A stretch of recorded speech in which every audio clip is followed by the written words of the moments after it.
Здравейте, здравейте на всички. Само искам да ви помоля да изчакате още няколко секунди преди да започнем събитието, за да се съберат всички ам, желаящи, тъй като виждаме, че имаме много регистрации и ни е нужно време, за да добавим всички в ивента. А, така, само още няколко минути и ще стартираме.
Здравейте отново.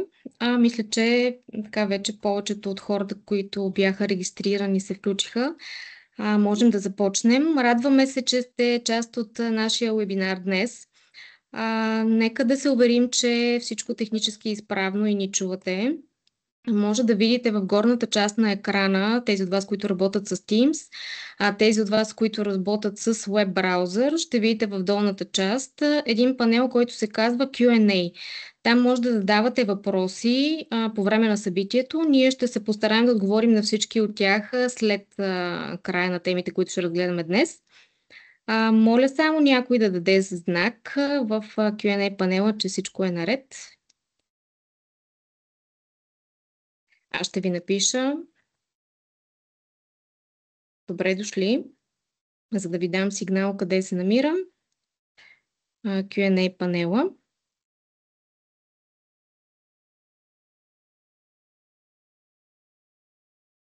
Добре, имаме първия лайк на моя пост, така че вече с увереност, че имаме техническа изправност, може да започнем.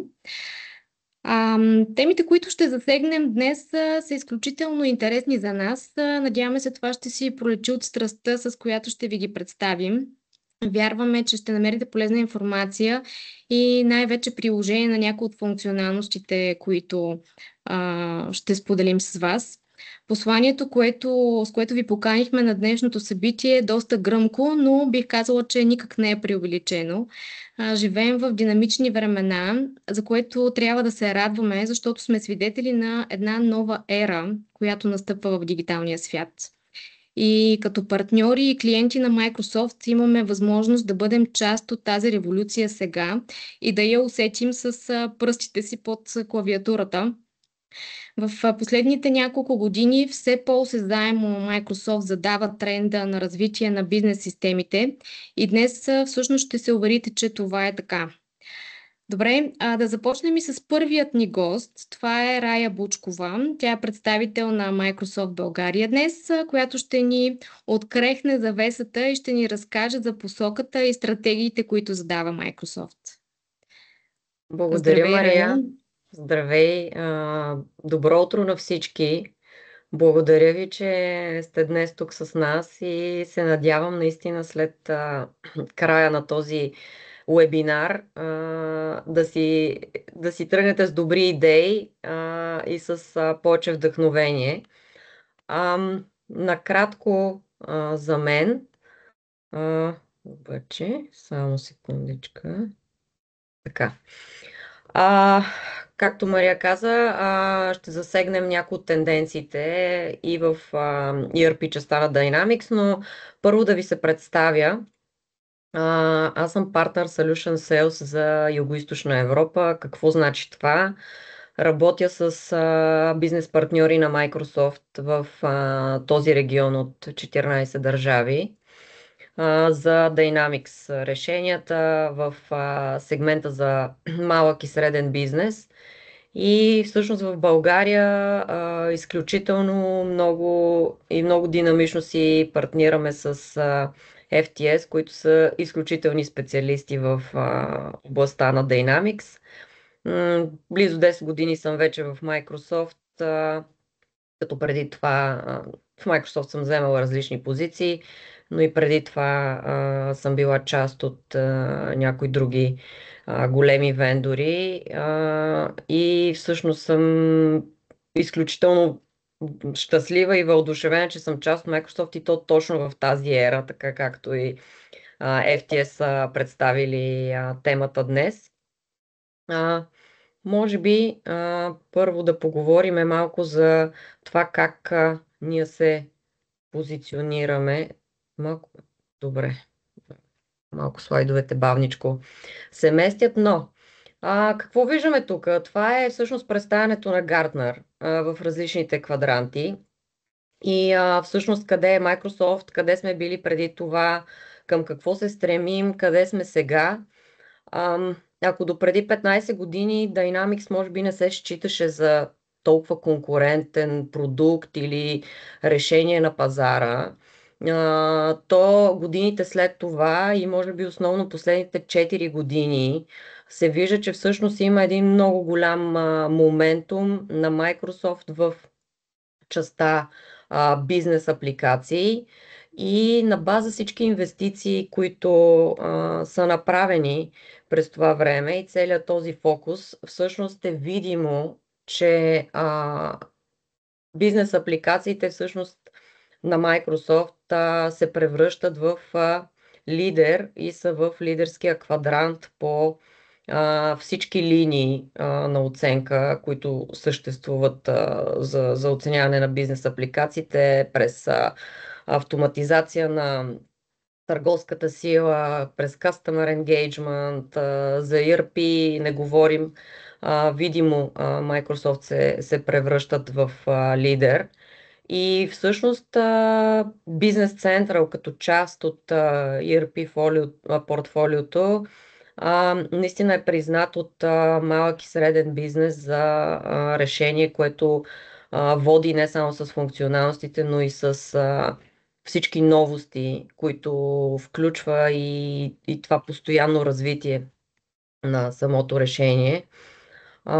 И с оглед на това и това, което ви споделям, само да сменим следващия слайд. Извинявам се, че малко бавно се сменят. Искам да ви разкажа за едно събитие, на което бях наскоро. То е една годишна конференция. Бяхме там дори заедно с FTS. Всъщност, за да ви опиша мащаба на Business Central, интереса към този продукт не само в рамките на нашите пазари, но и много по-широко, може би в световен мащаб. Конференцията се нарича Directions. Тя е посветена на Business Central. Колегите от продуктовата група съвместно с много наши бизнес партньори организират годишно тази конференция и всъщност на нея присъстват основно нашите бизнес партньори, както са FTS. В случая конференцията беше за EMEA региона, Европа, Middle East и Африка и всъщност имахме над 3000 посетителя от над 60 държави и това са близо 700 компании, като 700 компании разбирайте бизнес партньори на Microsoft. Тоест с това нещо хем искам да ви разкажа за това, че интересът е голям и да ви кажа какъв е потенциала на този продукт и на световно ниво просто припознаването на това решение като адекватно ERP решение за бизнеса, потенциалът е наистина много, много голям. Имайки предвид и AI функционалностите и Copilot функциите, които вече има в Business Central, за което вярвам, че колегите след малко ще ви разкажат доста интересни неща. Но не на последно място, нали, споменайки тези функционалности, които ни помагат в ежедневните операции, искам просто наистина да ви уверя и да кажа, че Copilot в Business Central всъщност лежи на безкомпромисни стандарти за сигурност и е в съответствие с всички регулации. Тоест, използвайки това решение, вие може да бъдете сигурни, че данните не напускат вашата организация, както и ако сте компания, част от Европейския съюз, те не напускат границите на Европейския съюз. Също така, данните, които копилота може да достъпва, са данните, които и вие като потребител всъщност можете да достъпите. Т.е. той не борави с нещо повече или извънредно, или да излиза извън зададените рамки. Т.е. цялото това нещо предполага едно отговорност и т.е. ние го наричаме Responsible AI.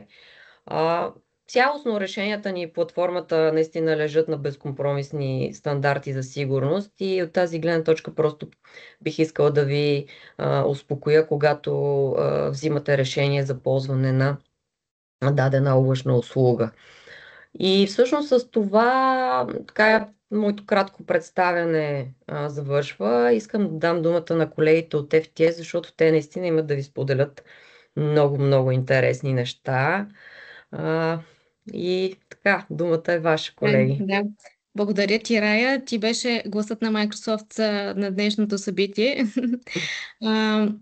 Така, нека само да дадем. Колеги, ако имате някакви въпроси, след това моля задайте ги в Q&A секцията. Ще се постараем да отговорим на всеки. Благодаря. Благодаря ти, Рая.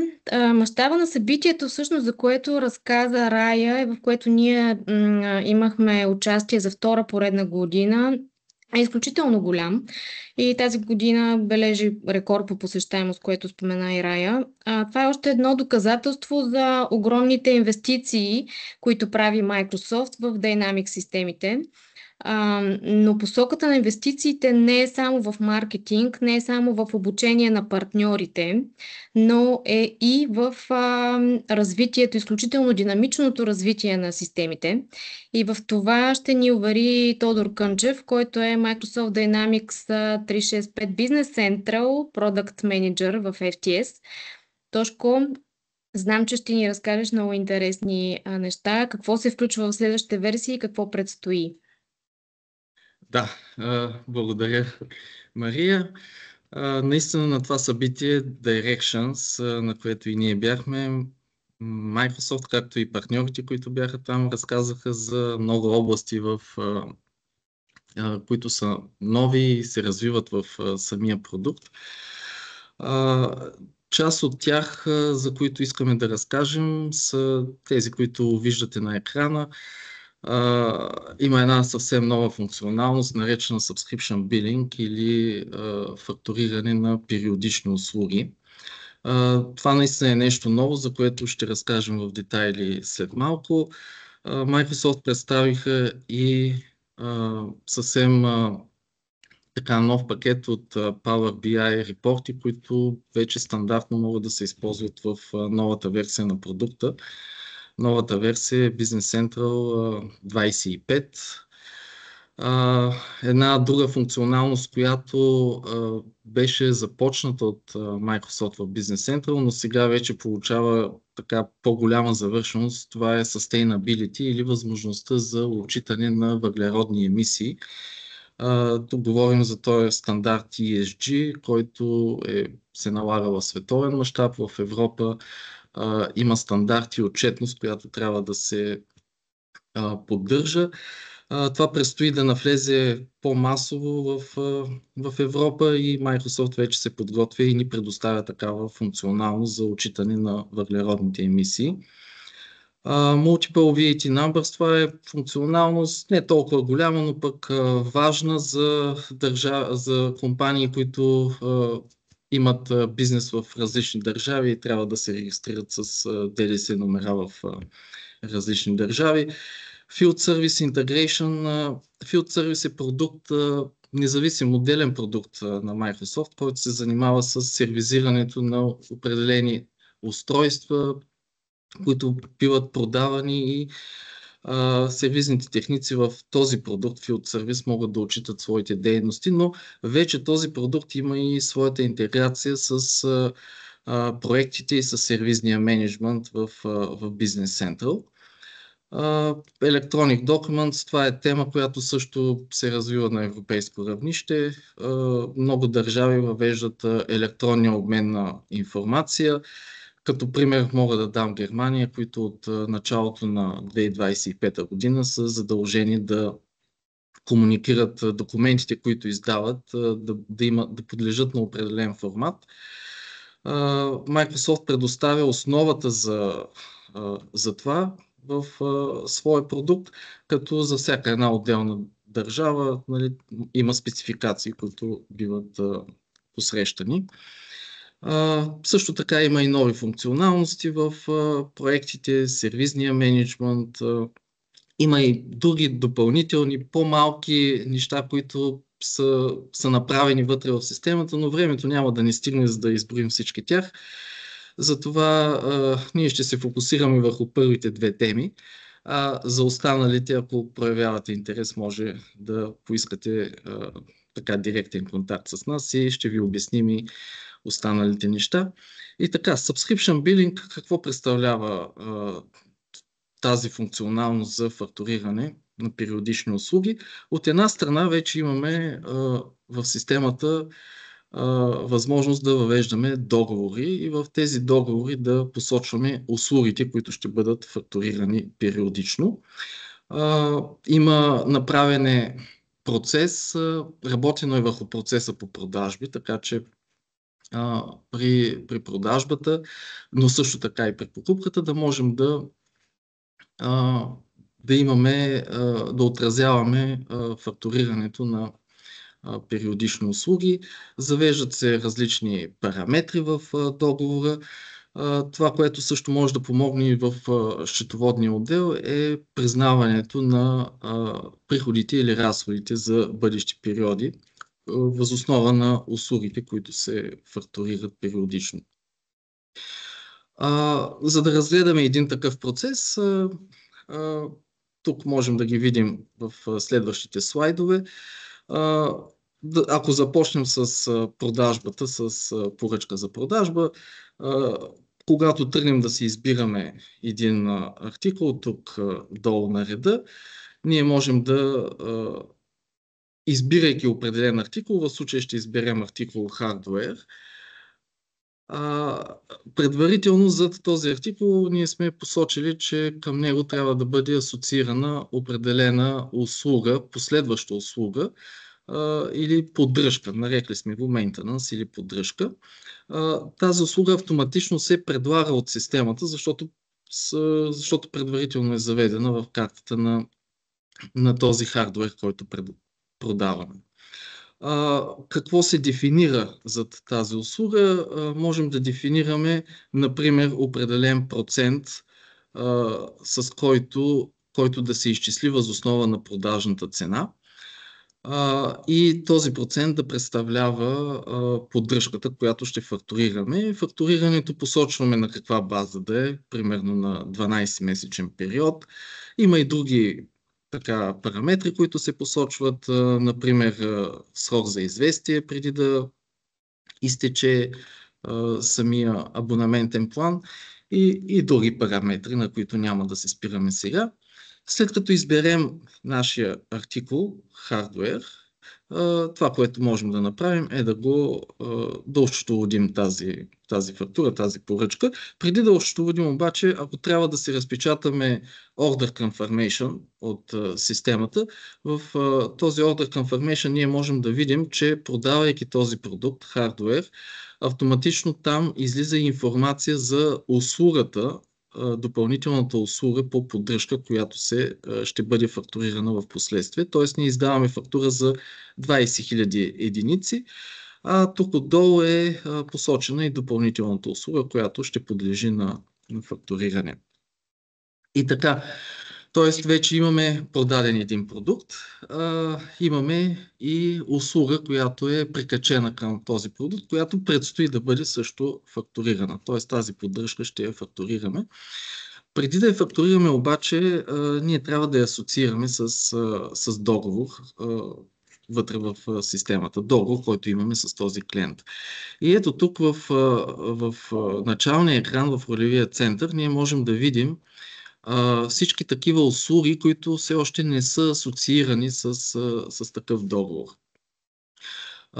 Тук виждаме, че имаме една такава услуга и когато кликнем върху тази купчинка, една услуга, ние можем да видим точно нашата услуга, която все още не е асоциирана с такъв договор. Ето тук се посочва договора, към който трябва да прикачим услугата. Ако този договор не съществува все още, с бутона New ние можем да създадем карта на такъв договор. Картата на договора представлява следното. Тук се посочва клиента, тук ще се посочи услугата, след като я изберем, сумата, която ще се фактурира като поддръжка, а по-надолу могат да се видят и по-големи детайли за фактурирането. И така, след като сме попълнили договора, след като сме го посочили в периодичната услуга, която ще се фактурира, ние я асайнваме, т.е. прикачваме към самия договор.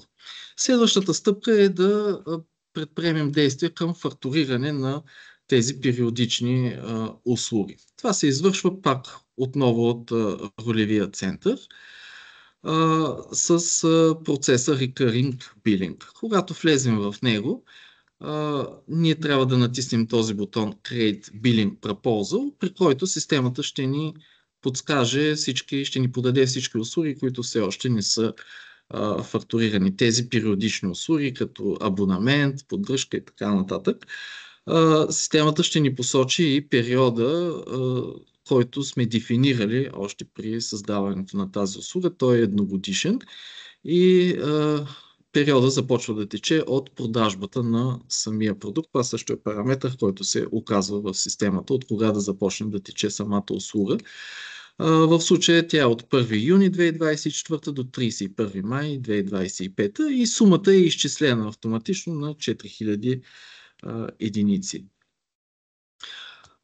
За да можем да осчетоводим фактура, ние трябва да натиснем бутона Create Documents и да посочим датата, към която искаме да издадем тази фактура за периодична услуга. Това е фактурата преди да бъде осчетоводена. Тук виждаме, че системата автоматично разпознава, че продукта въз основа на който ние ще издадем тази фактура е хардуер и в случая става дума за поддръжка, maintenance, който тече от 1 май 2024 от 1 юни 2024 до 31 май 2025 година. След като осчетоводим тази фактура, можем да отидем в записите за история и да видим, че системата автоматично е създала и записи за разпределение на приходите за бъдещи периоди. Те са 12 на брой за всеки един месец. Можем да ги видим детайлно от тук към 1 юни, към 1 юли и така нататък до май месец 2025 година. Ако използваме една от новите функционалности на Microsoft за преглед на такъв списък, преглед в в пивот таблица, директно в системата, ние можем да получим и този изглед, т.е. по години, по месеци, можем да видим какви суми са дължими, т.е. какви суми ни би трябвало да освободим и да признаем като приходи във всеки един от месеците напред. За да можем да пуснем този процес на признаване на приходите, ние трябва да натиснем, да изберем процеса за Contract Deferral Release.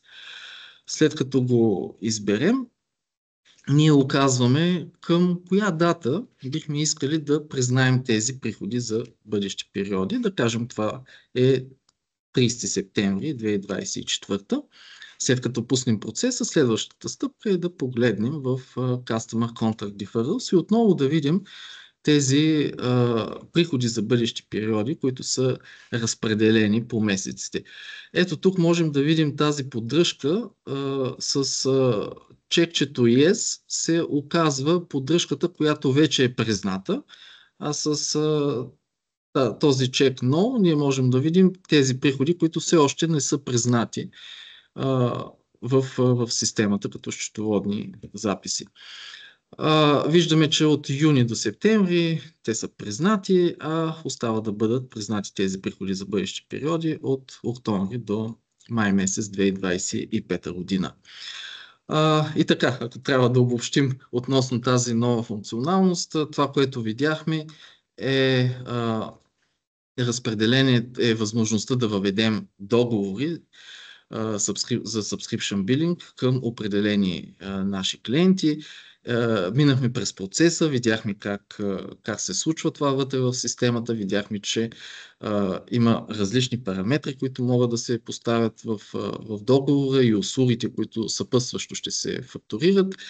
Видяхме и разпределението на бъдещите приходи. По подобен начин работи и разпределението на разходи. Но това, което съществува още, също така разработено към тази функционалност, е така наречения Usage-Based Billing. Ако това не е някаква услуга, която е твърдо изчислена като процент от продажната цена, както беше в нашия пример, а са някакви показатели, които ние смъкваме и искаме да импортираме в системата, това също е възможно чрез импорт, например чрез Excel-ски файл, ние можем да импортираме към договора някаква консумация или пък обработени тикети за месец.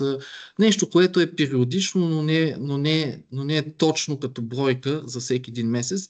Точно това потребление от нашите клиенти ние можем да го импортираме и на тази база да издаваме своите периодични фактури. Ако има и допълнителни услуги, които искаме да включим, това също е възможно. На всеки един етап можем да включим допълнителни услуги към договорите. Паралелно с това, към тази функционалност са включени и допълнителни репорти и Power BI отчети. През следващата версия, 26-та версия, която ще излезе април месец 2025 година, ние ще можем да видим и по-голяма автоматизация на този процес. Вярвам, че за тези от вас, които така работят по този начин или ще използват тази функционалност, е било интересно да я видят. Пак повтарям, ако имате и допълнителен интерес, оставаме на разположение. Следващата тема, в която бихме искали да обърнем внимание, това са пакета от Power BI отчети, които са вече стандартно заложени от следващата версия. По-точно това е версия 25.1, която ще излезе тези дни в началото на декември. Microsoft са разработили 79 Power BI стандартни репорти, разпределени в 7 области на системата в финанси, продажби, покупки, проекти, складови наличности, производство. Това са така голям брой отчети, които наистина можем да използваме на готово разработени и от тях можем да ги видим направо в Business Central. Как става това? Можем да ги видим в общото меню на системата. Когато тук напишем Power BI в това прозорче за търсене, системата автоматично ще им покаже кои са тези отчети, които подлежат, които можем да ги разглеждаме в Power BI. Те са отделни пакети за финанси, за продажби и така нататък. И настройката, какви точно пакети да се използват, се намира в Power BI конектора. Тоест, ние задължително трябва да минем и през тази стъпка за настройка, но това е единствената настройка, която е необходимо да се направи. След това ние можем да видим тези отчети от ролевия център. В ролевия център имаме секция за Power BI отчети, избирайки примерно отчетите, които отговарят за финанси. Ние ще ги видим по този начин, но можем и да ги разширим визуално, така че да ги видим на цял екран. И разширявайки ги, както виждате тук в дясно, ние можем да видим стандартната лента за филтри, която присъства в Power BI отчетите, а долу можем да видим различните дешборди, които присъстват в този пакет от отчети. Това е първоначалният дешборд за Financial Overview, т.е. общ преглед на финансите. Но нека да хвърлим пръст поглед и върху останалите дешборди.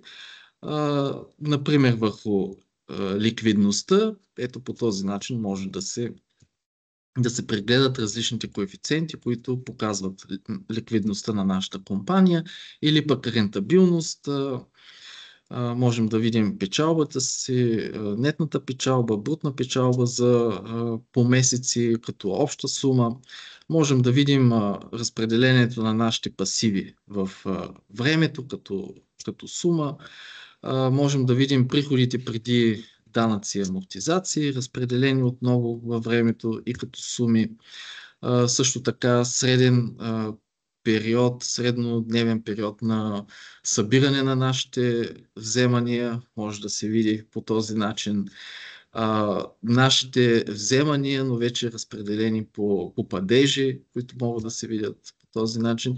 И така нататък. Има 79 такива Power BI репорта, от които може да се възползвате в най-новата версия на Microsoft Dynamics Business Central. Така, ще премина и към една нова тема, за която Microsoft отвори вратата, открехна вратата за нещо съвсем ново, което, както и Мария споменава в началото, ние сме в началото на една нова ера за развитие на изкуствен интелект. И говорейки за изкуствен интелект, ние споменахме в началото и за Copilot. Copilot е нашия асистент. Copilot присъства, може би вече сте го забелязали, в различни продукти, в Windows, в Word, Excel. Навсякъде, където Microsoft има своето присъствие, присъства и Copilot като асистент, който може да ни помогне в ежедневната работа. Но един нов термин, който напоследък възниква и се използва, това са така наречените агенти. Те работят въз основа на Copilot, т.е. Copilot е продукта, който може да ни снабди с данни, да ги анализира, да ни помогне да достъпим до дадена информация, докато агентите и по-специално агентите в ERP системите могат да ни помогнат в самия процес, използвайки данните, търсейки, ровейки се в данните, те да ни помогнат и в процеса на създаването на определени поръчки, оферти и така нататък. Или това са автономни агенти, които могат да работят в определена област. И един такъв агент, т.е. първият агент, който Microsoft създава въобще в Business Central, е така нареченият Sales Order Agent. Той може да автоматизира и да ни помогне в работата, когато вземаме поръчки от нашите клиенти. Трябва да отбележа, че това е първият такъв агент. Предстоят други, които ще излязат в следващи версии, а също така Microsoft ни дава и възможност ние като разработчици, като партньори да разработваме такива агенти и да ги кастомизираме за нуждите на нашите клиенти. Но какво може да направи един такъв помощник, Sales Order агент в в нашето ежедневие. От една страна, той може да прегледа нашите имейли, да разбере от кой клиент е дошъл този имейл, да разбере какво се говори в този имейл и ако той е неясен, може да изпрати от друг имейл, който да уточни за какво става дума. Може да създаде в системата в Business Central оферта въз основа на имейла, който е получен, да провери наличностите от артикулите, които ги има в системата и да създаде оферта към клиента въз основа на наличностите, на артикулите, които Sales Order агента види в самата система. След като получи потвърждение от клиента по имейл, автоматично може да създаде от офертата и Sales Order, т.е. поръчка за продажба. Това е първият такъв процес и аз бих желал да ви го покажа отново като слайдове, тъй като той като наличност, този Sales Order агент ще бъде наличен в следващата версия, която очакваме да излезе в януари месец 2025 година. Но така, просто да открехнем и ние вратата на тази нова ера, в която стоим. Откъде ще се стартира този Sales Order агент? От началното меню, тук отгоре, натискайки с мишката върху тази малка иконка, която е упомената SOT, т.е. Sales Order Taker. Натискайки, ние ще имаме възможност да активираме Sales Order Taker Copilot, като копилот, помощник. Единственото, което ще е нужно да направим е в този екран да изберем имейл клиента, с който ние работим. Натискаме там възможността за създаване на имейл акаунт, избираме си нашия имейл акаунт, с който ние работим и той се появява ето тук. Следващата стъпка е да активираме Sales Order Taker или Sales Order агента. След като го активираме, оттам нататък той започва да работи за нас. Тоест той започва да преглежда нашите имейли в Microsoft Outlook и, например, той ги преглежда и създава автоматично отговор на имейли, които ние преглеждаме и потвърждаваме. Тоест, отново повтарям, че това е наш помощник. Ние винаги потвърждаваме това, което той ще ни предложи като задача. Това, което ако да кажем, че сме получили някакъв имейл от наш клиент, в който той пита за въртящи се столове, Sales Order агента разбира за какво става дума в този имейл и ни предлага да създадем обратен имейл, в който ето този имейл е създаден от Sales Order агента и ние, когато натиснем бутона Review, за да го прегледаме, можем да видим, че той е предложил да изпрати обратен имейл, в който да подскаже на клиента, че ние продаваме тези видове столове, които са въртящи и кой от тези столове той би си избрал. След като клиента върне потвърждение, автоматично Sales Order агента създава в системата оферта и изпраща имейл с атачната такава оферта към клиента, в който му предлага да му продаде 2 бройки от този стол и 4 бройки от другия стол. След като ние потвърдим и този имейл, Sales Order агента, следващата му стъпка е да превърне офертата в поръчка и да изпрати тази поръчка към клиента. На всяка една стъпка ние потвърждаваме, преглеждаме и контролираме процеса, подпомогнати от този наш помощник при писането на съобщения и създаването на оферти и поръчки в системата. Като финал, след като се създаде този имейл, Copilot, в случая Sales Order агента, прикачва автоматично поръчката и ние можем да я разгледаме и след това да я изпратим към клиента.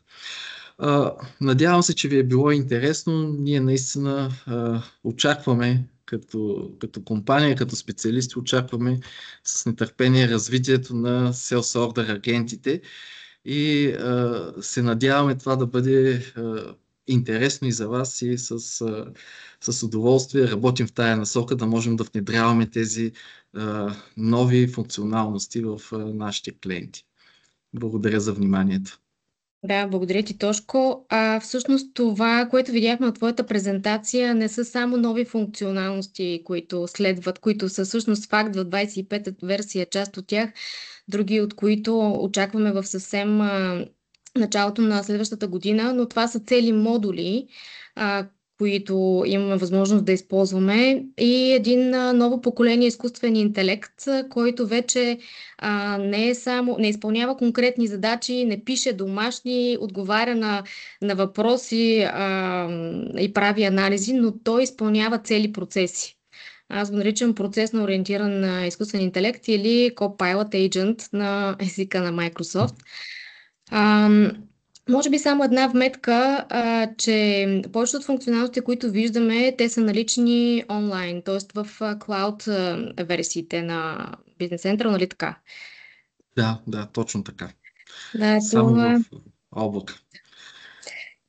Това не е само не от гледна точка на маркетинг, но от гледна точка на платформа и от гледна точка на вградени функционални възможности, които са налични, които са възможни благодарение на кохерентната платформа, която изгражда Microsoft с всичките решения, които се предоставят, всички бизнес решения. Добре, благодарим ти, Тошко. Продължавам натам. Така ще искам да задълбая малко повече още малко в функционалните възможности, които имаме налични. Някои от тях са налични от няколко версии насам, но те дават едно доста добро предимство, практическо предимство на Microsoft Dynamics.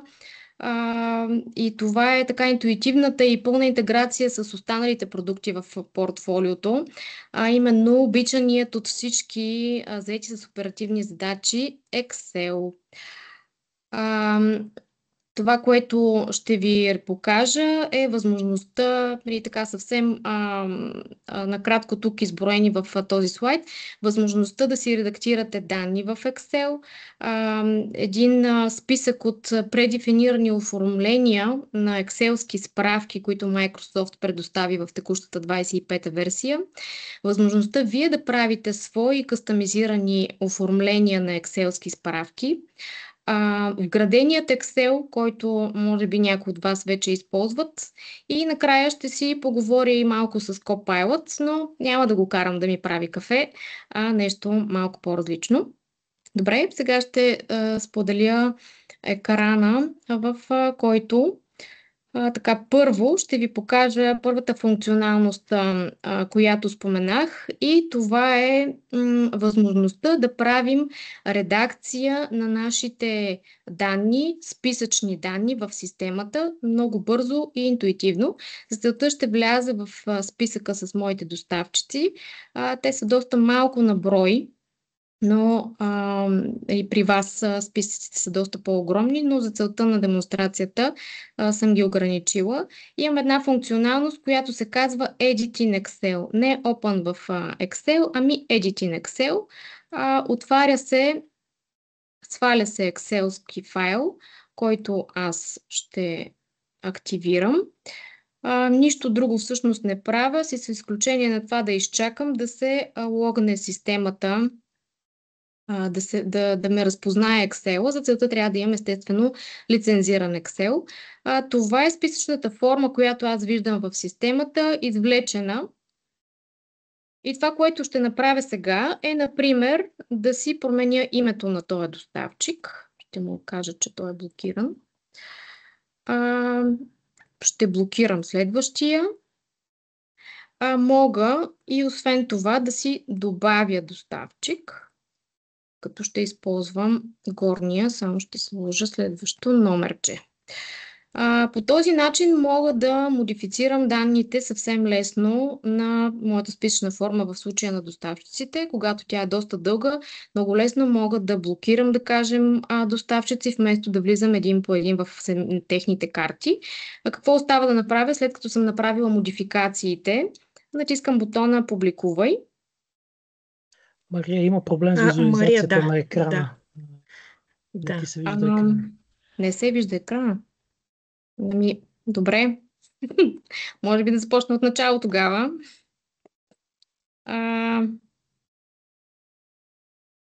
Най-добре от начало. Добре, за съжаление, да, аз публикувах моите промени и сега ще ги видим, че те са налични. Като натисна F5 в този списък. Предполагам, че си го представихте добре, но нека да ви го покажа още веднъж. Ето е моята списъчна форма с доставчици. Това, което направих и ви разказах преди малко, е да натисна Edit in Excel. Нека да си затворя предходния обаче, за да не направим конфликт. Така, казахме Edit in Excel и отваряме Excel, в който са изведена моята списъчна форма с доставчици. Това е момента, в който изчаквам да се зареди. И промяната, която направих преди малко, е да напиша, че този е блокиран. Добре, ще блокирам още един. Блокирам го визуално, защото това, което правя в момента, е да му допълня в наименованието, в колонката за име, че той е блокиран и да казвам за какво е блокиран. За плащания. За плащания ще блокирам и следващия. Ще му напиша и на него, че е блокиран. И ще добавя още един, за да ви демонстрирам. Така, и тук вече ще го наименуваме като номер 8, например. Добре, това, което правя единственото е да натисна бутона Publish и изчаквам системата да зареди и казва ми, че всичко е успешно. Връщам се в моя списък с доставчици и натискам F5, за да видя промените. И ето виждате, че имам още двама доставчици, които вече са отразени като блокирани и новият доставчик, който току-що създадох, 8 подред. По този начин много лесно може да модифицирате информация, пак казвам списъчни форми, но колкото е удобна тази функционалност, толкова е опасна, защото със същия успех можете да си изтриете всички данни. Така че така трябва да се внимава с тази функционалност. Но е удобно, когато се правят масови корекции. Добре, следващото нещо, което искам да ви покажа, това са възможностите, които Microsoft предостави в последната версия за готови, предефинирани Excel-ски оформления. Това са над 20 Excel оформления, които Microsoft предоставя. Можете да ги достъпите на началния си екран. Всички, които използвате системата в облачна версия, може да ги видите ето по този начин, като Excel Reports. Това, което аз ще направя в момента е да видя например, Vendor Top List, натискам бутона Download, системата ми извежда в Excel. Така, само трябва да го заредим. Enable Editing и моя Enable Content, всъщност, за да може да ми се заредят данните за доставчиците. И виждате, без да се опитваме или да се мъчим да правим пивот таблица или някакви визуална графика, която в удобен вариант да ни изведе анализ на доставчиците, виждаме готова справката. Тя е актуална, естествено, към текущата дата, към момента, в който аз я генерирам. Ако обаче вие не намерите справките, които са ви необходими, можете да направите нещо друго. Това, което ще ви демонстрирам е как правим наши собствени оформления на екселските справки. За целта ще стартирам Customers List. Това е справка, която, да кажем, ми дава интересна или удобна информация за клиентите. Начинът, по който обичайно излиза справката, това е в този вид. Виждаме информация за номер на клиент, име на клиент, кредитен лимит, баланс към момента, но в този вид справката не ни върши работа. Като оперативни хора ние искаме да пипнем данните. Знаете, че другия вариант за извеждане на данните, това са в Excel, като Excel тип дата и лейаут също не ни върши работа. Знаете, че има много мържнати колони, така оформлението е много красиво, но не ни върши работа да си правим някакви сводки с тази информация. И третия вариант, който дава Microsoft като възможност, отново ще вляза ще отворя справката, за да ви покажа. Това е така наречения Microsoft Excel документ Data Only, което означава, че се елиминират така мържнатите клетки и красиво оформление. Красиво, нали, в кавички, защото ни върши работа и идва в този вариант. В този вариант ние вече може много по-удобно и лесно да работим с тези данни, като обичайно какво правим. На база на този документ, нека само да го активираме, на база на този документ ние може да си направим един пивот. Така, този пивот може да го филтрираме, групираме по клиентски номер, по баланс, да кажем, по кредитен лимит и така нататък. Правим си някакъв пивот, към който можем да си сложим и графика дори. И тия неща ги правите по-добре от мен и по-бързо, предполагам. И по този начин ние имаме нашето си оформление на тази справка. Добре, обаче в момента, в който аз затворя този Excel, той остава мъртъв. Мъртъв в смисъл такъв, че информацията е активна в него към момента, в който съм го генерирала. И следващия момент, в който аз генерирам отново тази справка, тя пак ще се визуализира в този вид. И аз много трябва да правя пивот. И тук вече идва така възможността, която Microsoft предлага на клиентите. Това оформление, което аз току-що направих, да го задам като шаблон.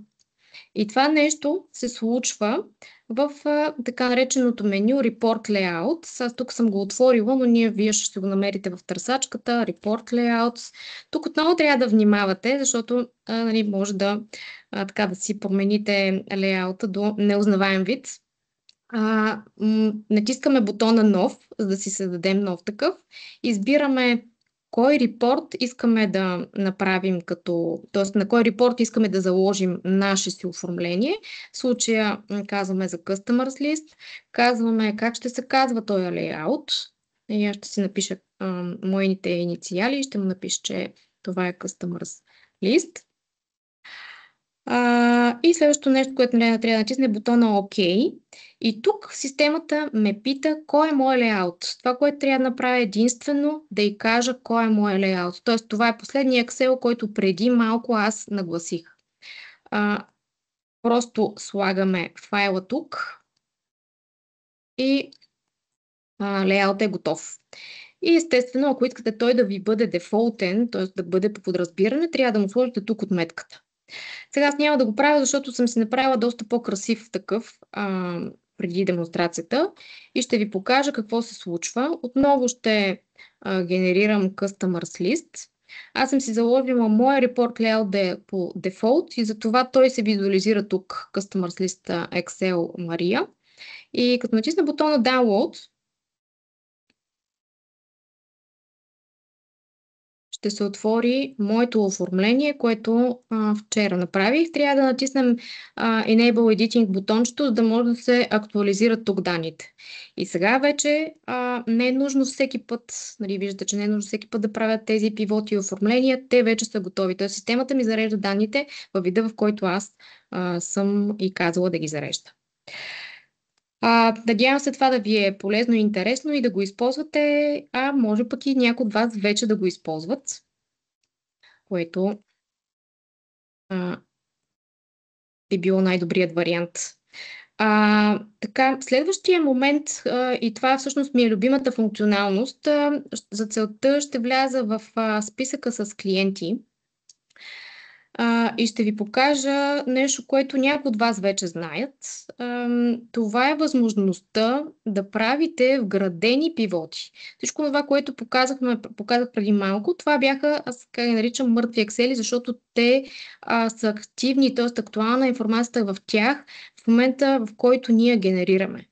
Но вижте какво се случва тук. В момента, в който активирам Excel визуализацията на данните, моят списък с клиенти се активира в Excel формат. Excel формат, защото аз имам общи тотали тук вдолу в списъчната форма. Когато маркирам колона, виждам стойност на маркираните записи и още нещо, мога да направя и пивот.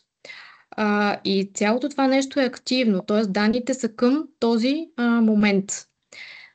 Това, което допълнително мога да направя е тук, например, да си направя едно групиране, да си направя един пивот с групиране на данните по валута, например. Намирам си колонката валута, ето тук в този списък, хващам и я слагам в групиране и вижте, че имам вече пивот по валута.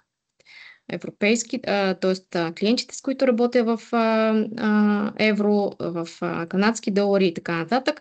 Знаете, че празната валута, това е местна валута. В България това е български лев. Това, което мога да направя тук е да си преименувам този шит, защото тук горе виждаме структурирани листове или шитове в Excel, така както са в Excel. Ще го кръстя клиенти по валута. И със същия успех мога да си правя нови шитове с бутончето плюс в различни сечения да си извеждам информацията. И това, което е ценното е, че следващия път, когато вляза в клиентите, нека да деактивираме, за да го направим още веднъж, следващия път, когато вляза в клиентите и активирам тази опция, аз виждам моите вече създадени анализи. Т.е. това, което вече съм се създала. И още нещо тук като хинт да ви кажа като възможността да копирате този линк, т.е. вашата справка, която сте направили, може да я копирате и да я изпратите на ваш колега.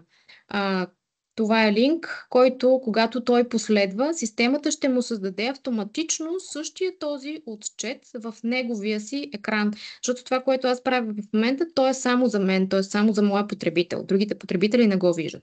Но пращайки линк на колега, на него ще му се създаде автоматично.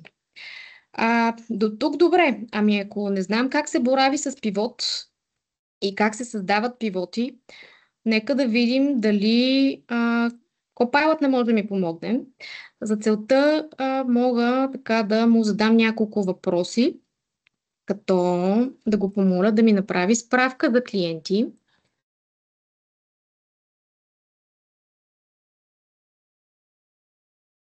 И ще го помоля да ми изкара клиентите с салда. Натискам бутончето Генерирай и да видим какво ще направи. Ами, справи се. Показа ми клиентите само с салда, тъй като аз имам един клиент без салдо в моя списък, но нека да му усложним малко така задачата.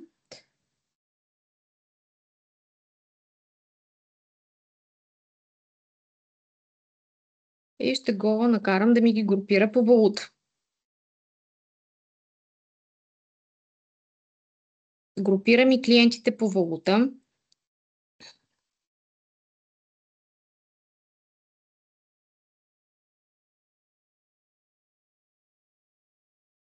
И мога да продължа да си говоря с него, докато той ми изведе информацията, която желая.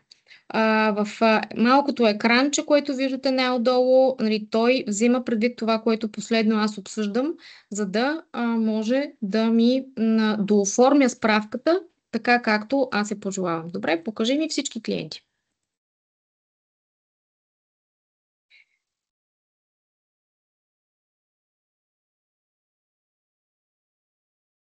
Махни групиране по валута.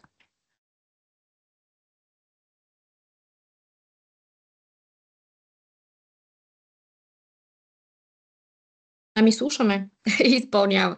Сега виждаме целият списък с клиенти. Така, този всъщност помощник, Copilot в системата все повече ще се развива и все повече така ще бъде от помощ на на потребителите и на използващите системите, в един момент ще бъде единственото умение всъщност да може да извеждате информация, ще бъде да може да си комуникирате правилно с него, не и толкова да знаете как и къде се намира тя. Това беше от моята презентация. Митко, към теб, за да ни покажеш другите неща, които така са интересни в системите. Здравейте и от мен. Благодаря, Мария. Само да шернеш Само една секунда. презентацията.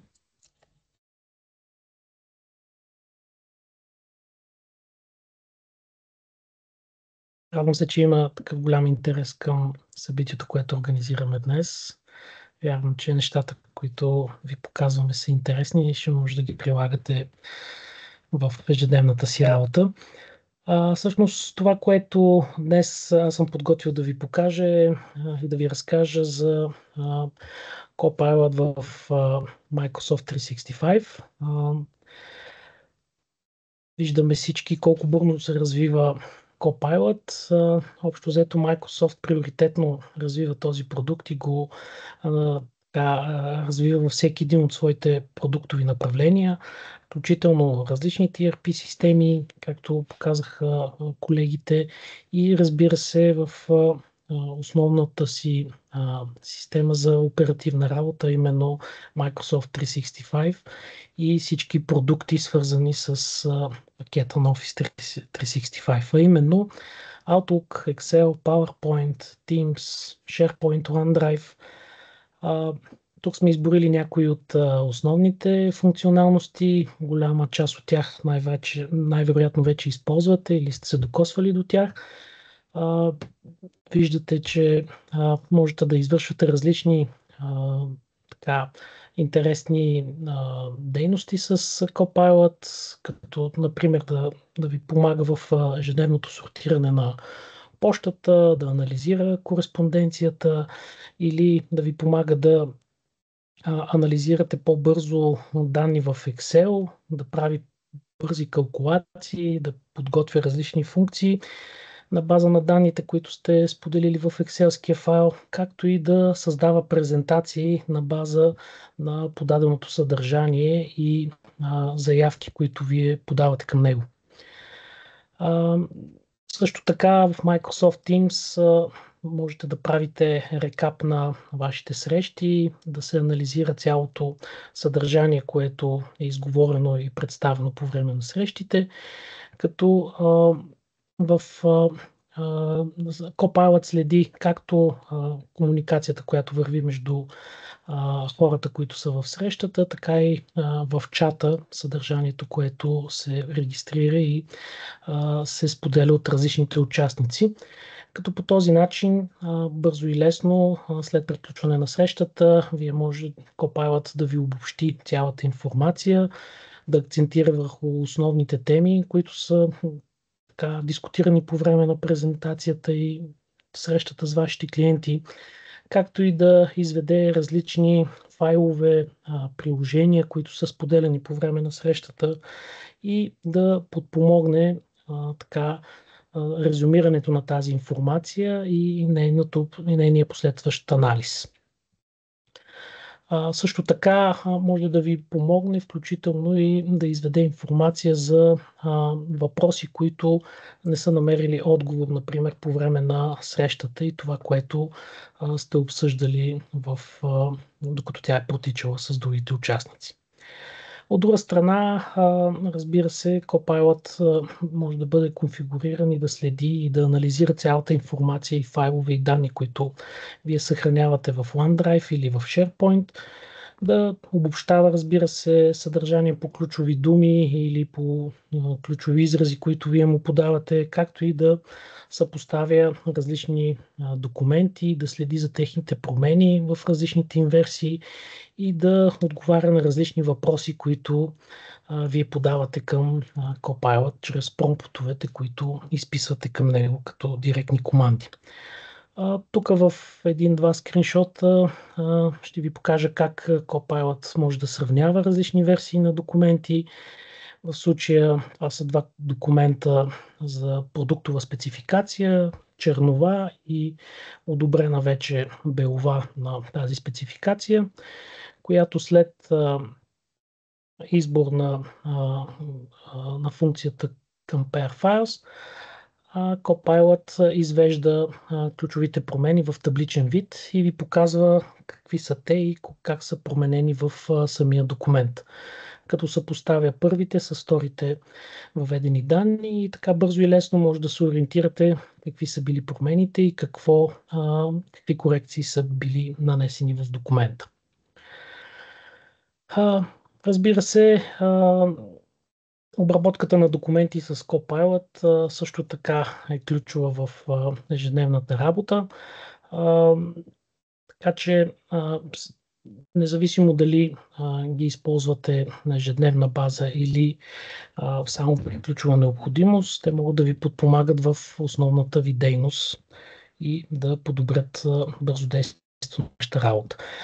Сега ще ви покажа, например, как можете да обработвате различни документи с Copilot. Само секунда да споделя екрана си. Дали се вижда екрана ми? Да. Чудесно. Също сега съм се логнал в моя Office 365, в който имам достъп до всички мои приложения, които са част от пакета и по аналогичен начин имам достъп и до моя Copilot, с който директно мога да си комуникирам, да му задавам различни промптове и да търся важна за мен информация. Включително подавам и съвсем лъжки команди, той да ми отговаря и да обменяме важна за мен информация, като например какви са празниците през декември. И той бързо и лесно може да му ориентира в тях и да мога по-добре да се подготвя за предстоящите празници. Но, разбира се, по-важно е да покажем как можем да използваме Copilot с нашата документация и как той да ни подпомага в ежедневната работа. За целта съм подготвил, да кажем, един документ. Това е, да кажем, задание, което наш клиент е подготвил и изпратил към нас, за да подготвим и ние дадена оферта, по която ние трябва да предложим различно специализирано системно решение. В момента, в който кача документа, Copilot го анализира, извеждаме основните теми на документа, срокове, какво се очаква от системата, която аз трябва ние трябва да разработим и да внедрим при клиента и така ми дава бърз преглед на цялата информация, като имайте предвид, че този документ е 65 страници и всъщност виждате колко бързо Copilot в по-малко от страница ми резюмира най-важната информация, свързана с документа, именно каква е целта на проекта, какви са основните функционалности, които се очакват от мен да бъдат реализирани в този проект. И аз така бързо мога да се ориентирам в бизнес нуждите на моя клиент. Също така, разбира се, ако това е покана за тръжна процедура, за мен е важно бързо да се ориентирам какви са крайните срокове. С това ще го попитам кои са сроковете.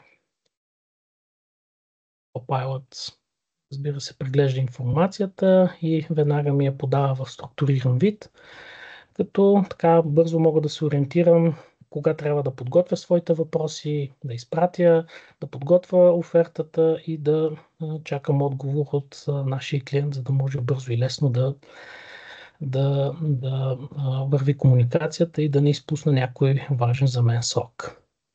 От друга страна, ако трябва така бързо да подготвя такъв документ, мога да го припитам, например, отговор по заданието. И, както виждате, Copilot започва да твори, да подготвя тематичен отговор до коя си компания, разбира се, аз само трябва да го доредактирам и допопълня относно оферта за за система за бюджетиране, уважаеми господин Еди кой си, цел на проекта, обхват на услуги, във връзка с срокове за изпълнение и така нататък. И виждате колко бързо Copilot ми предлага съдържание на такъв документ, който аз бързо и лесно мога да използвам и да ползвам за подложка, за да подготвя моето предложение по-бързо и структурирано, така че да представя по-добре моята оферта. Друг пример, който съм подготвил и искам да ви покажа е, например, при обработката на договори. Това също така е трудоемка задача, която много колеги често работят на ежедневна база с нея.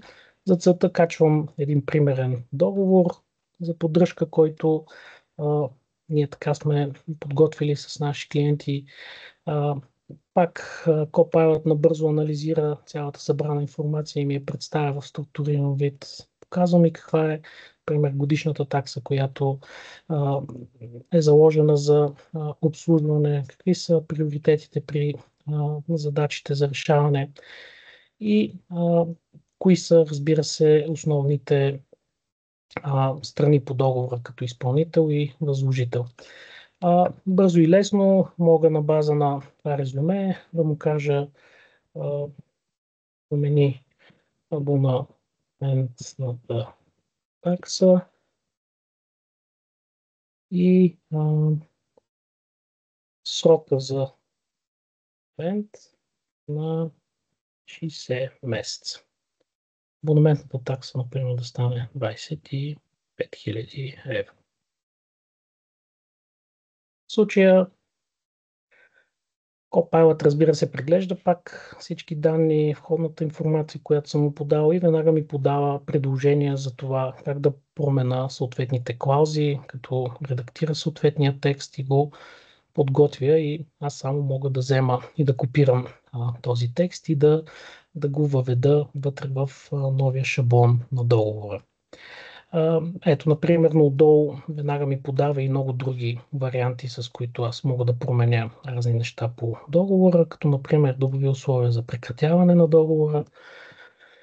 Пак на база на стила и начин на структуриране на информацията в договора, Copilot бързо подготвя такива условия и ми предлага различни варианти, които аз мога да използвам и да въведа в нашия договор.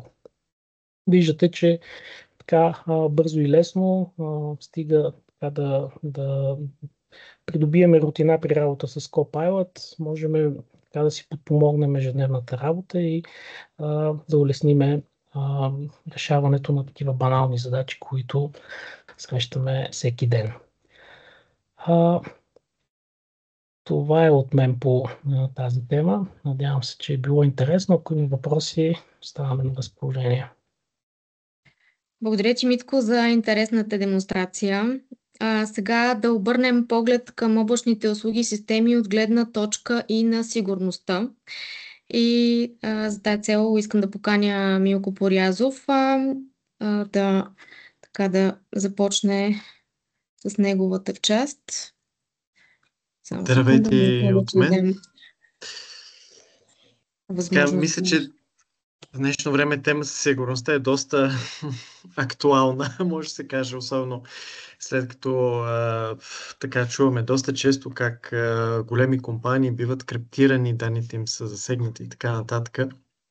Та ще ви разкажа малко повече всъщност как Microsoft се грижи за сигурността и как наистина ни, може да кажем, предоставя едни изключително сигурни услуги, т.е. след като вие работите с Cloud решенията на Microsoft, не говорим само за Business Central, но за цялата инфраструктура и цялата application фамилия, бихме казали, на Microsoft, как наистина Microsoft се грижи за това вашите данни да са сигурни и само вие да имате достъп до тях. Така...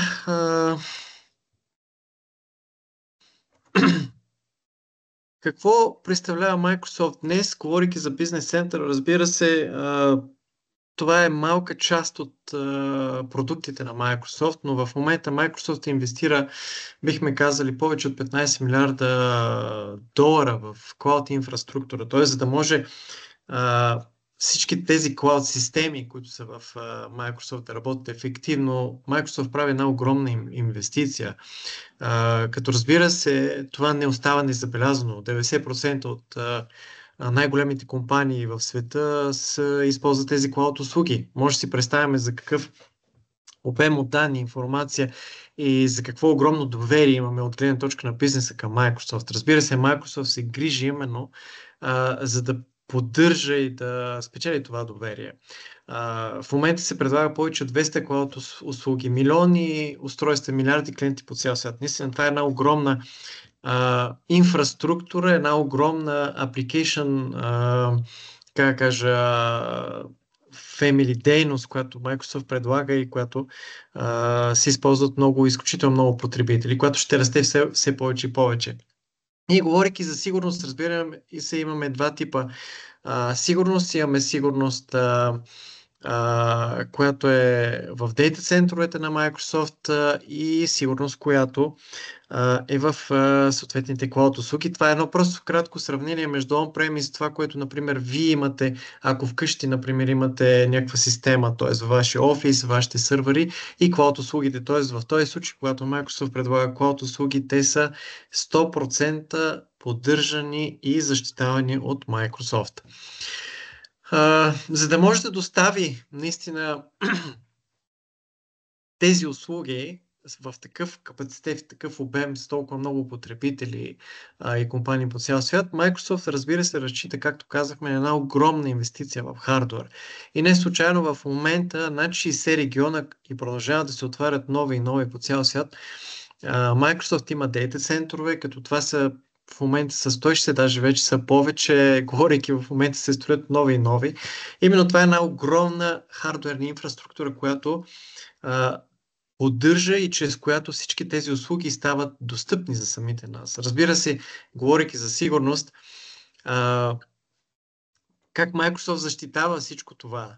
Практически дейта центровете почти няма никакъв достъп до тях, има множество физически бариери, има различни начини на идентификация и така нататък и така нататък. Общо ето, Microsoft се е погрижил доста добре неговите дейта центрове да са защитени, но можем да кажем, че това е много малка част от security-то, която реално ни е необходимо, тъй като дори някой да проникне в въпросен дейта център, нали, как той може да открадне данните, няма как да ги намери, къде се намират вашите данни и така нататък. Тоест, дори този център, например, по някакъв начин да бъде атакуван, разрушен и така нататък, вашите данни се репликират в няколко дейта центъра. Тоест, вие пак няма как да ги загубите тези данни. И от тази гледна точка Microsoft се е погрижил добре, изключително, за да защитава тези дейта центрове, за да може те да отговарят на всички видови ISO стандарти, да са изключително секюрнати, но от друга страна, да кажем, това не представлява такъв голям интерес за нас, нали, като крайни потребители. Защо? Защото нас ни интересуват атаката или достъпа до нашата информация по начин, по който ние достигаме до нея. И именно, говорейки по този начин, например, световните security компании ни алармират, че практически заплахите, не знам дали слайда ми се вижда, но аз не го виждам. Вижда се.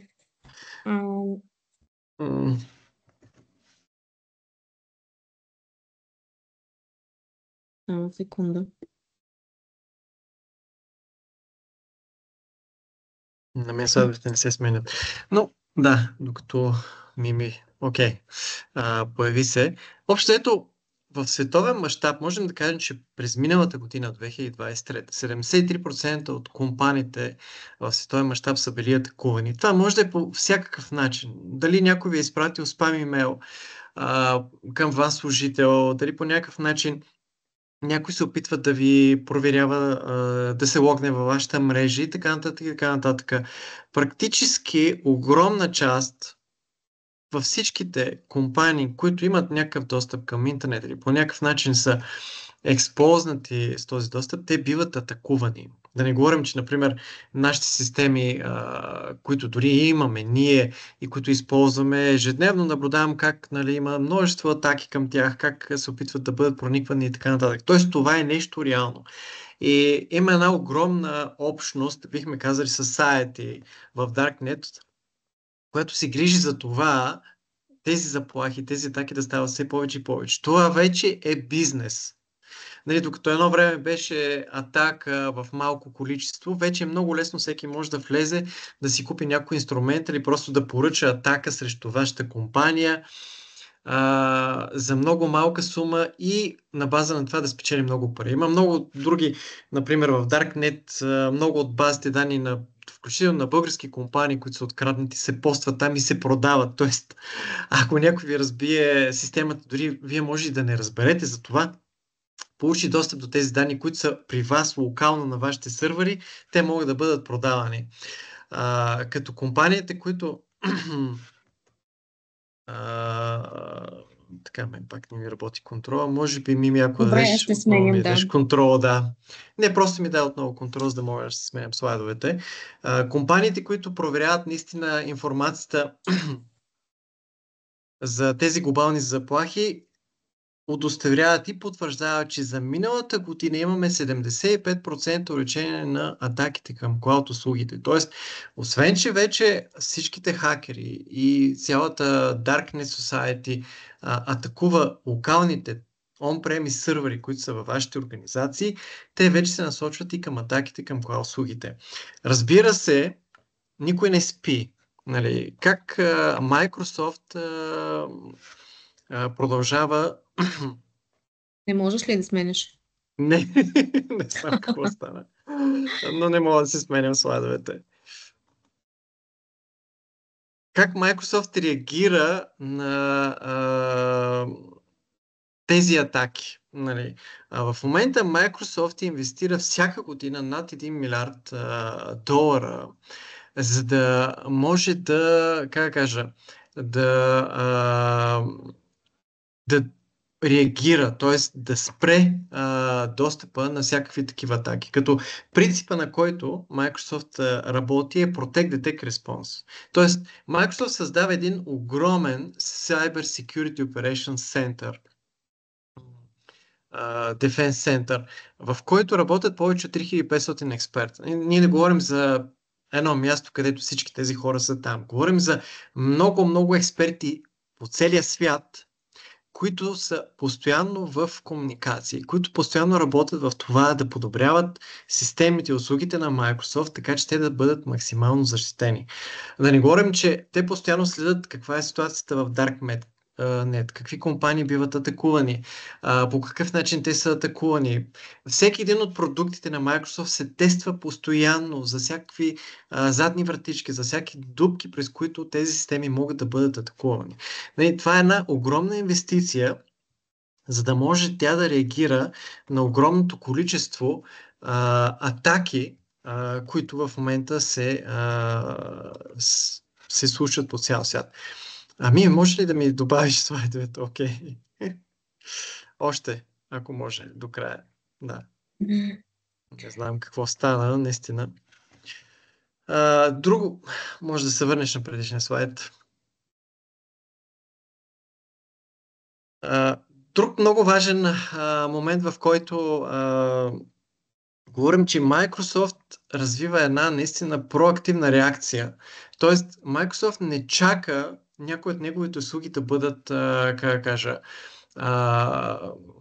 кракнати, хакнати, да се получи някой достъп до тях. Напротив, те постоянно, този security център, постоянно работят в това да атакуват и да търсят пробойни в собствените си услуги. Тоест по този начин проактивно, така наречените бели хакери, търсят дупки в системата, в които те да бъдат запушени, те да бъдат коригирани. Тоест ние не чакаме хакерите да намерят достъпа до нашите системи, за да може ние в последствие да ги коригираме. Напротив, именно проактивно по този начин постоянно се търси нови и нови, знаем, постоянно се добавят нови и нови функционалности в продуктите, нови и нови неща се добавят и във всеки един момент трябва да сме наясно, т.е.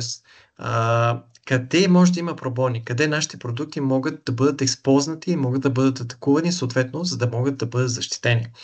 Именно това е една огромна инвестиция от страна на Microsoft, която именно се грижи за това вашите данни да са изключително сигурни и никой, освен вие, да нямате достъп до тези данни. Така. Как, например, се ограничава достъпа до данните, т.е. как вие имате достъп до вашите данни, до системите на клас системите на Microsoft и как съответно неоторизираните лица нямат достъп. Нали, Microsoft в тази връзка, освен че проактивно работи за защита и подсигуряване на достъпите към системите, те постоянно подобряват механизмите и начина, по който вие да се аутентификирате и начина, по който вие да имате достъп до данните. Като в този случай се използват глобалната система за аутентификация на Microsoft, която се нарича Microsoft Entra. В нея Microsoft добавя постоянно нови и нови механизми и политики, чрез които да ограничава и да подсигурява по-сигурен и по-стабилен достъп към тези услуги. Например, минималното е добавяне на мултифакторна нотификация. Т.е. за да може да се логнете в системите, трябва да се удостоверите допълнително, например, чрез SMS, чрез вашия телефон като устройство, чрез вашия имейл. Т.е. имаме тези опции, освен вие да въвеждате вашия потребител парола, допълнително няколко факторна аутентификация. В допълнение, например, вие може да ограничите достъпа до тези услуги от определени локации. Например, може да кажете, искам достъпа до тази услуга да е активна за нашите потребители само от нашия офис или пък от определени региони, в които те са сигурни. В допълнение има множество механизми, които Microsoft постоянно следи за поведението на потребителите. Тоест, ако засече, например, рискови потребители, ако засече някаква разлика в поведението на потребителя, къде, как той се логва, откъде влиза в системите, по какъв начин използва системите. И ако има нещо съмнително, Microsoft автоматично, т.е. не се налага да чакаме някой да анализира, някой да гледа и така нататък. Microsoft автоматично блокира достъпа на тези потребители и изпраща веднага информация към вашите администратори.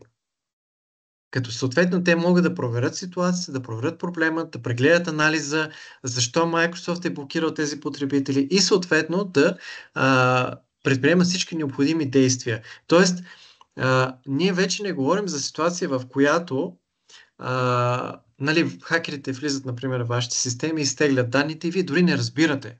Нали? Това е 95% от случаите се случва по този начин.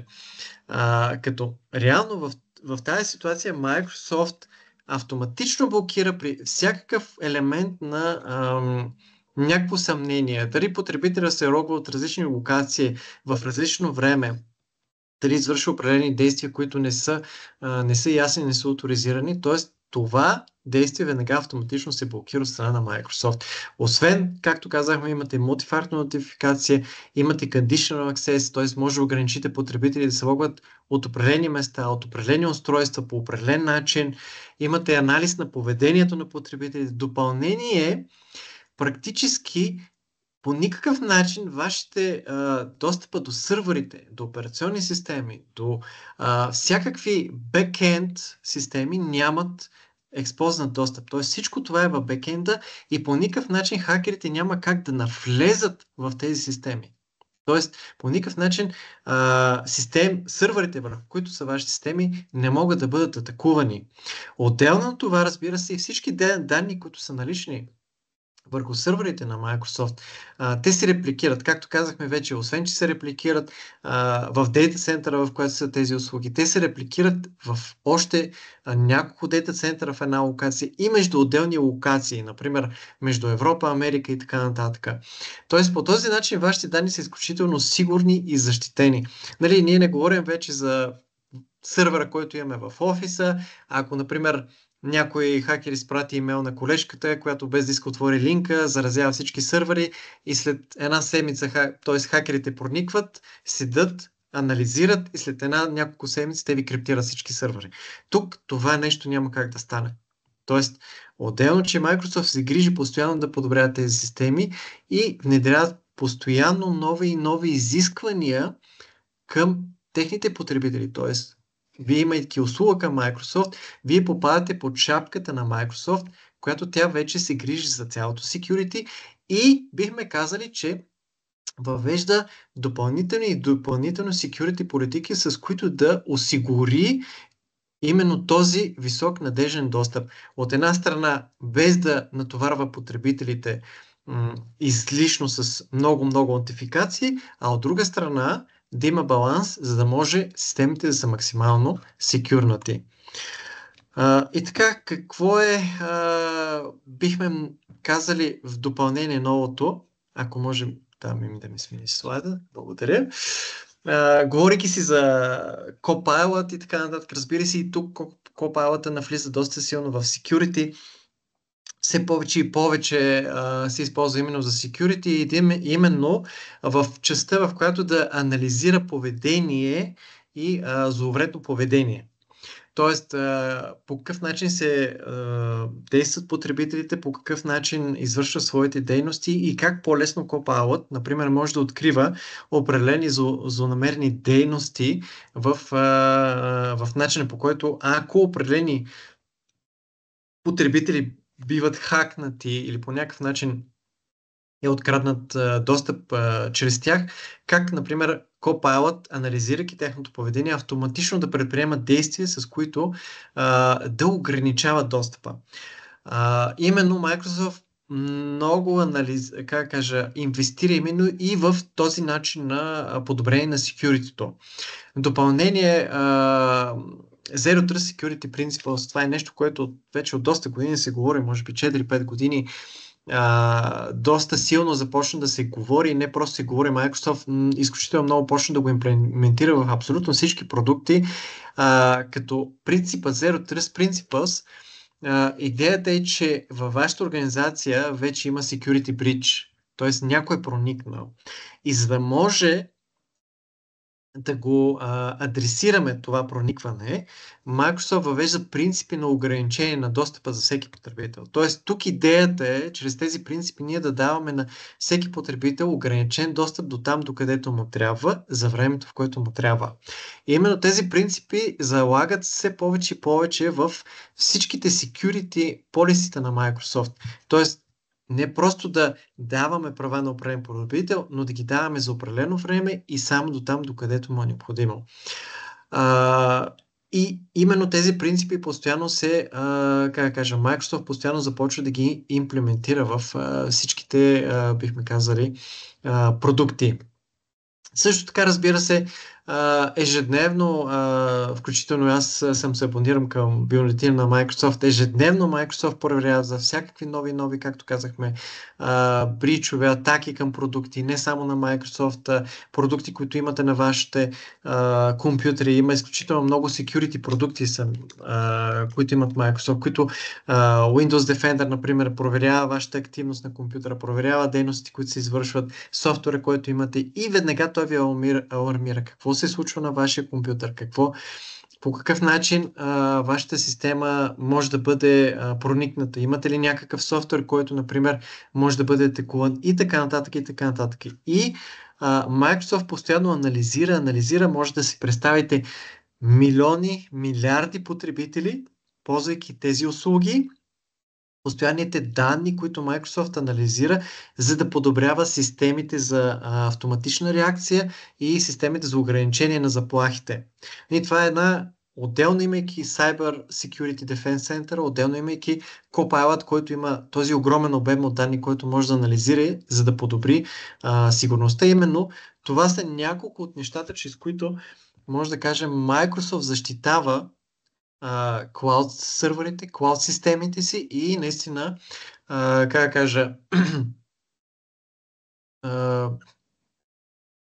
гарантира, че вашите системи няма да бъдат по никакъв начин атакувани. И за да завършим, можем да кажем, че ако може предишното слайд ще да върнем.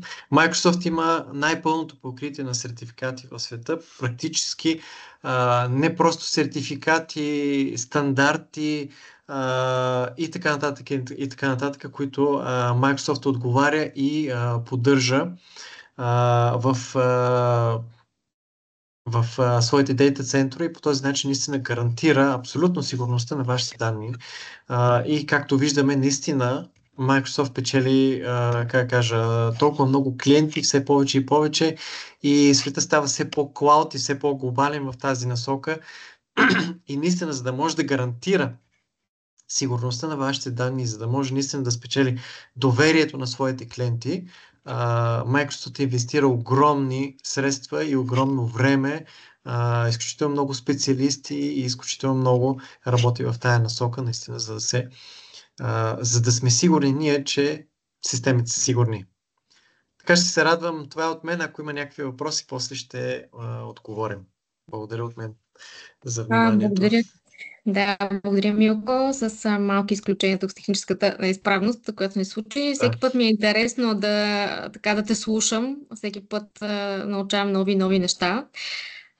Сега към Митко. Това е последната тема, която сме подготвили за днес.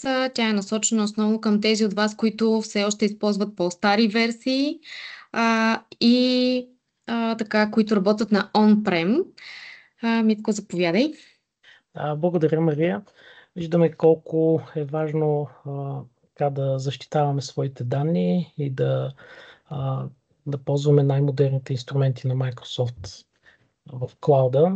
Така че моята тема е посветена именно на възможността по-лесно да преминете към клауд решенията на Microsoft. Всъщност ще ви разкажа за промоцията на Microsoft Bridge to the Cloud 2, която беше обявена тази година и удължена за всички клиенти на Microsoft, които ползват продуктите, on-premise продуктите на Microsoft, и която дава възможност за период от 3 години да спестите до 40% от инвестицията за лицензи. Като условията по промоцията покриват всички on-premise продукти, за всички on-premise Dynamics продукти, в това число Dynamics 365 for Operation, AX 2009, AX 2012, по-старите версии на Business Central и на Vision, както и on-premise версиите на Dynamics CRM и For Sales. Промоцията е удължена вече до 31 декември 2025, така че имате достатъчно време да я планирате, но не оставяйте това за края на годината, тъй като обикновено края на годината е доста натоварен за всички и вярвам, че бихте могли да издърпате тази дата по-рано и при вас. Какви са основните параметри? Може да спестите до 40% от стандартната цена за клауд лицензите, и то за период от 3 годишен период, 3 годишен абонамент, в който ви се фиксира цената на тези лицензии. И тук идеята е, че то се обвързва с цената на текущия бреп, който плащате към Microsoft. За целта сме подготвили кратък пример, в който предлагаме вариант, в който, например, клиент, който ползва Microsoft Business Central Essentials и си е закупил on-premise лицензи на съответната цена от 1500 евро на потребител с годишна такса към този момент от 17%. Реално той трябва да плаща годишна поддръжка от 1275 евро на година. Ако реши да премине към клауда, Microsoft приравнява и използва тази такса като отправна точка и изчислява минималната месечна консумация, която въпросният клиент може да използва като нови клауд лицензи, или това в случая е 212 евро на месец, като разпределено по текущи цени на лицензите, реално с отстъпката от 40%, вие получавате крайна цена от 39,30 евро на лиценз, или за 6 може да се възползвате в рамките на този бюджет от 212 евро за текущия клиент, реално той да закупи нови 6 Cloud лиценза и по този начин да покрие своите нужди, като освен това, ако има нужда да добавя и нови такива лицензии, те също ще бъдат на тази промоционална цена и така той да посреща и своите бъдещи нужди за развитие на системата. По този начин в конкретния пример реално годишната цена за използване на тези 6 лиценза би била 2550 евро, което така по текущи цени би било 3930 и реално вие може да спестявате 1380 евро на година или общо в конкретния пример над 4000 евро за целия период. Виждате какви предимства така предоставя промоцията. Разбира се, това, че имате фиксирана цена за тези 3 години и не по-малко важното е, че може да ползвате така наречените Dual Rights права, което ви дава възможност, ако в края на периода не сте доволни от инвестицията или решите да запазите on-premise варианта на лицензиране, да се откажете и да останете на on-premise лицензите си. Също така, разбира се, намалявате разходите си за хардуерни конфигурации, инфраструктура, бази данни, операционни системи. Видяхме вече, че в клауда наистина Microsoft се е погрижил за най-високото ниво на защита, бързи и лесни апдейти на системата, както и бекъпи в реално време. Така че наистина, ако решите да се възползвате от тази промоция, сега е така един много удобен момент и бихте могли да спестите много средства и да улесните много работата си. И разбира се, да подобрите вашата работа в дигиталните продукти на Microsoft, тъй като знаете, Microsoft приоритетно развива клауд продуктите си. Там има страшно много интеграции с другите системи от фамилията на Microsoft Dynamics, като Microsoft 365, BI, CRM, Power Platform и други продукти, които са част от портфолиото на Microsoft. И не на последно място, разбира се, AI технологиите, за които стана вече въпрос, Copilot. Той все повече се развива във всеки един от тези продукти и всички тези технологии може да ги използвате именно ако сте в клауд инфраструктурата на Microsoft. Така че системата предоставя много възможности за надграждане. Ако желаете, може да прегледаме и ваши индивидуални искания, за да прецизираме и конкретна оферта спрямо вашите параметри и нужди. Така че оставаме на разположение и ще се радваме да бъдем полезни в тази посока. Да, благодаря ти, Митко. Благодаря на всички колеги, които взеха участие днес. Може би да прегледаме въпросите, които сте задали. Ако не сте имали възможност да ни задавате въпрос сега, бихте могли да го направите в последствие, в индивидуални срещи, които можем да направим с вас. Така, има всъщност два въпроса. Единия е, да, всъщност имахме участие. Казахте, че сте имали участие в събитието на Microsoft. Какво беше участието ви?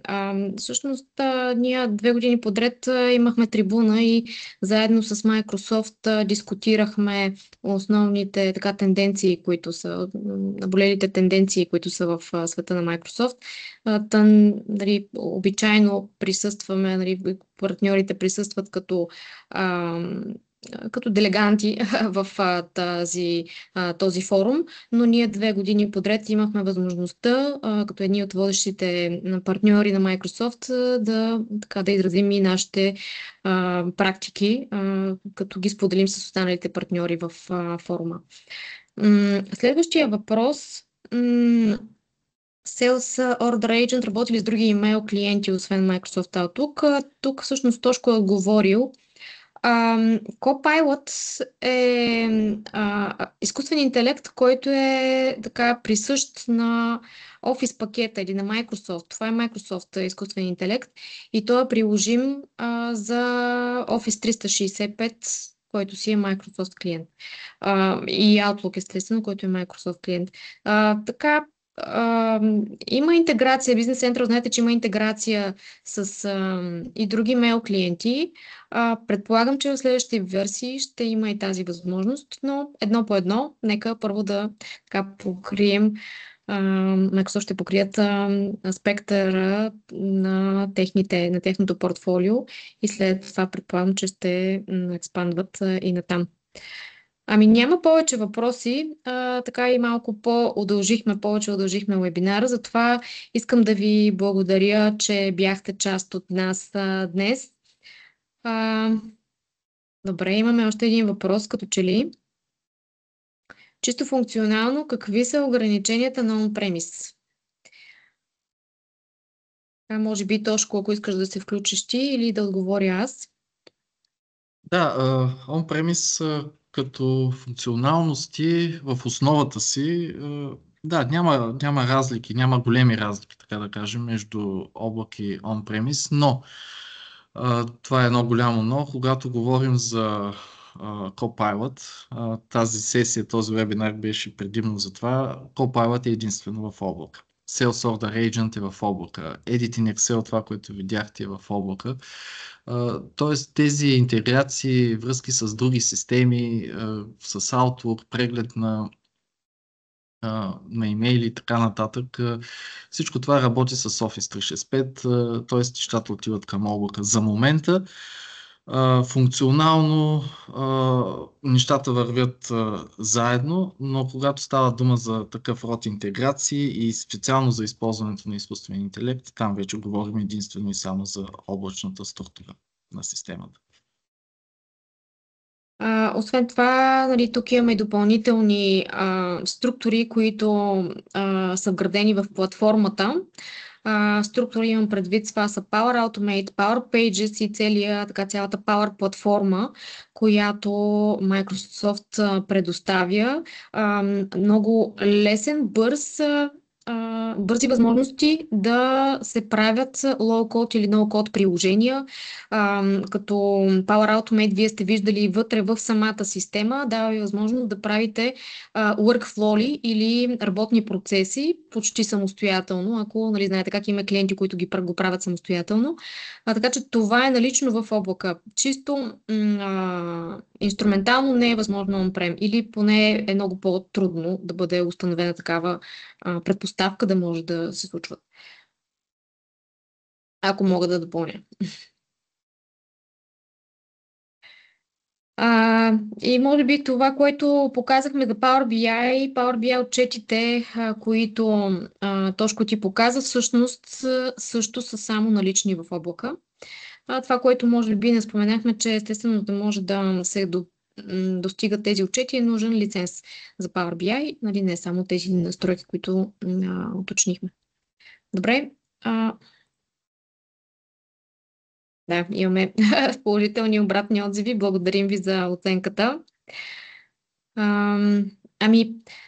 Така, може би да завършим нашето днешно събитие. Надяваме се нали, да има и други такива добри обратни отзиви, както и да ни е така поздравила. Благодарим ви отново, че бяхте част от това събитие. Ще се радваме с всеки от вас да организираме среща или разговор и заедно да преценим как можем да сме ви полезни във вашата дигитална трансформация. Добре, до нови срещи! До нови срещи До скоро, всичко Довиждане. добро!